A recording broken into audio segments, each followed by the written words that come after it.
So welcome to the last video of the Secrets of an Educational Designer series, and this particular one is about wrapping up what we've been exploring this far, and it really focuses on how we teach others to use technologies and different technologies.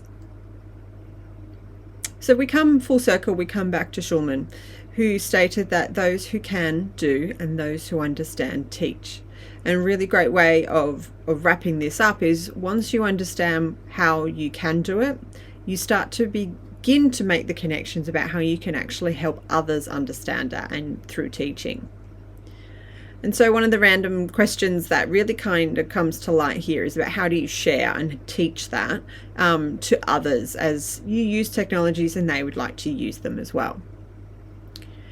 So a bit of an overview, I guess, around what kind of technologies we've been covering so far. It all kind of connect and support each other through our journey. So it is all about being prepared to teach more effectively with different approaches. And so we've looked at different tools that are content creators and how effective they may be at helping enhance our communication, but also how diverse they can be. We've looked at tools that are multimodal, that have the ability to share information in different modes and therefore hopefully be more appealing to different learners. We've looked at different tools that help analyze information and data and how that can help present the information to others and therefore being another type of communication approach. And one of the areas that we don't spend too much time on but is always underpinned with a lot of these is about the social aspect and how you can share this element with others and have conversations that help change practice across different contexts. So that's where we're going to focus on today.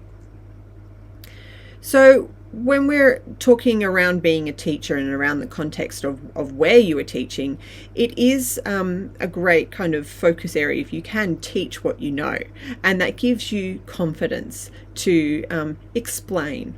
And I guess this is the secret that is probably most underpinned with this particular area, is that it does definitely take practice to become confident to teach others what you have already learnt. And the second part of that secret is you actually don't have to know everything, and that is something that I like to try and remember myself as I go through each of the areas that I teach, which are very different in their fields. And so I don't have to have all the answers, but I definitely need to know how to find out. So I guess one of the last exercises that you can do here is about thinking about the big picture.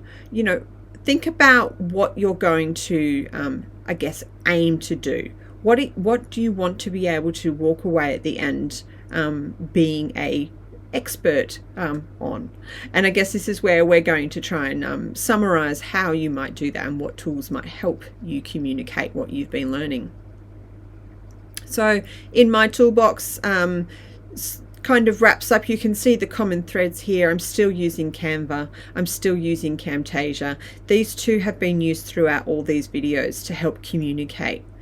But another area that we do use a lot of as we teach online are things like Blackboard Collaborate.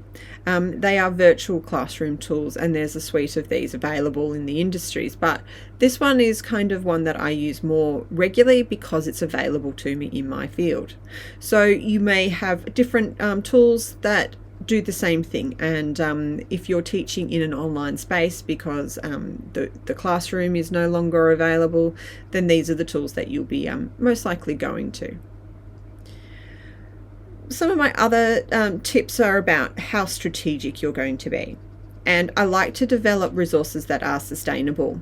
So I don't put in dates or reference to things that are likely going to age it. So I try and keep it as broad as possible. Of course, there are other resources that need that information, but for the most part, I try and make things last. You're definitely always supporting your information and sometimes the images or video content that you're using to the original source. And I recommend you do this as soon as you use it, so you are acknowledging, but you also don't forget. And I always think about tools that are going to save me time. So Canva, for example, makes gathering like the images and the graphics prior to creating unnecessary, or it's actually really reduced. And I think that's been a really great thing about evaluating Canva for my own teaching practice. And Camtasia ensures that I can actually cut out mistakes that don't mean I have to redo the entire video. And so I think that's a really great approach to think about when you're using tools. How is it going to save you time? One of my final types of or areas I think is worth making a point is about how you learn from your mistakes. And I think don't be afraid to actually make mistakes and learn from them. But I think how I can avoid making mistakes is probably a different kind of secret. It is about, creating something but don't publish it straight away. So sleeping on it. So that means that you are more likely to be able to go back and review and take out things like particular errors that you don't want to be in the final product. Definitely try a new tool to help practice different ways of working around an idea. That does take time, but sometimes it also helps build your confidence about how you're talking and what you're saying and how you're saying it. And they're the kind of tips that you can only do by having a go and then having another go. And probably one of the biggest aspects is that you don't need to know everything, but being able to find out is probably your better set of skill to be developing. So you are being a problem solver in that capacity. So I think the last learning activity here is you could actually write down around 100 words or so to describe how you'll share your ideas about teaching with technology so you can help others. That will give you a starting point about actually putting that into action.